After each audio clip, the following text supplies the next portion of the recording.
il y a un cercle autour de la caméra, il y a un cercle d'une dizaine de mètres, où depuis 7 films, j'ai toujours les mêmes personnes autour de moi.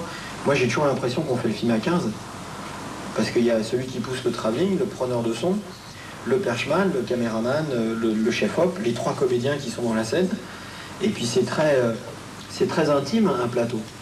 Alors, sur des films comme celui-là, le cercle extérieur, le périphérique, lui, s'élargit énormément. Donc on s'est retrouvé avec une équipe technique de près de 600 personnes. Mais je ne m'en rendais compte quand je voulais contacter quelqu'un, parce que je prenais le bouquin avec les numéros de téléphone et c'était un bottin, quoi. Il y avait 50 pages de...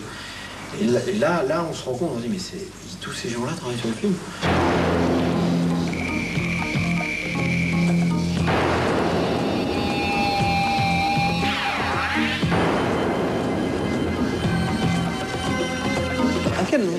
Je commence à en avoir un peu marre de jouer les méchants. Et je pense que les gens doivent être lassés de me voir toujours jouer les méchants, non?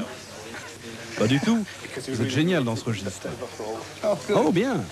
Mais je me sens devenir le Bela Lugosi de ma génération. Ou le Boris Karloff du sud de Londres.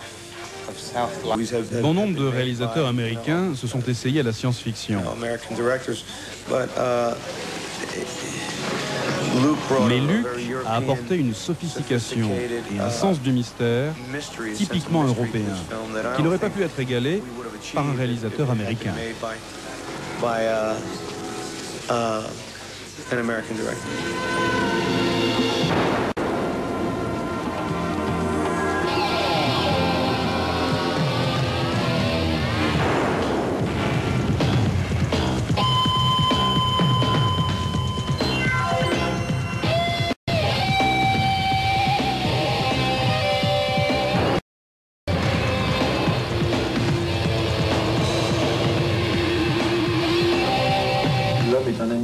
De la nature, de la jungle, qui s'est adapté dans une société. Donc on n'est jamais parfaitement adapté à une société, jamais, aucun de nous.